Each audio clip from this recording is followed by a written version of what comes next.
kejok percentage of high ke kom la ke jasemet botor ki mimi an parta rong atok along tower mesen ka vidya da jok pusi presiding officer la pen ari sang ho tum pen rong atok along polling station along kedam tum pen pachini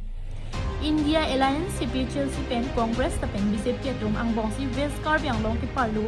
LAC hinya long in tangpring MLA ang hoya baha kilik chedan pon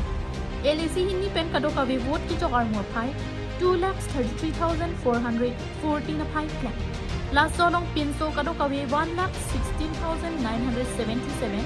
aru so phai 1,16,436 aphai last long polling station kado ka we 358 tanong sa tami miss sentencing methang dor kisu aning ki dokabang puapan vote ci jok tunlong pining suri hini ra inkoy truck legislative assembly hini ki thakang bongpen lakha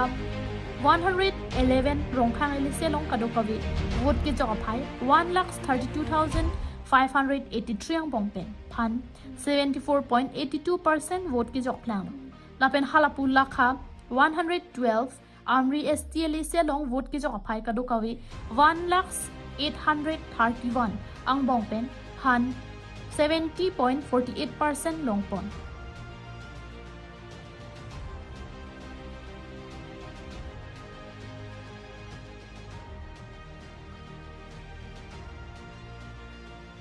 LAC palong niya dim ta pini vote ki jokar ni RV ki jang botor ki meme ki jok anparta rong atok along tower dolong ki meme joksi poll percentage kang arbada presiding officer tum pen chethan rinti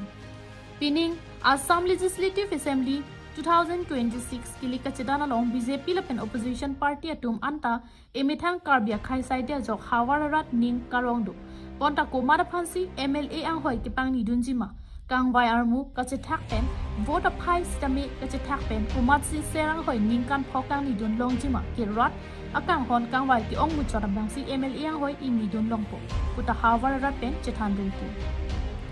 halapu lakha 111 Rongkhang LAC BJP pen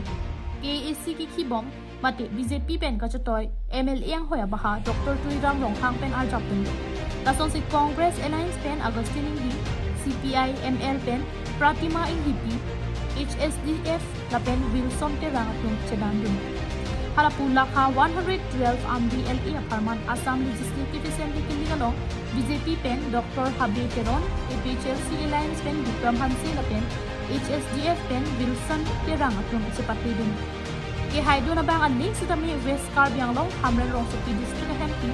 Angkang Pita Papit Pitna Joy KK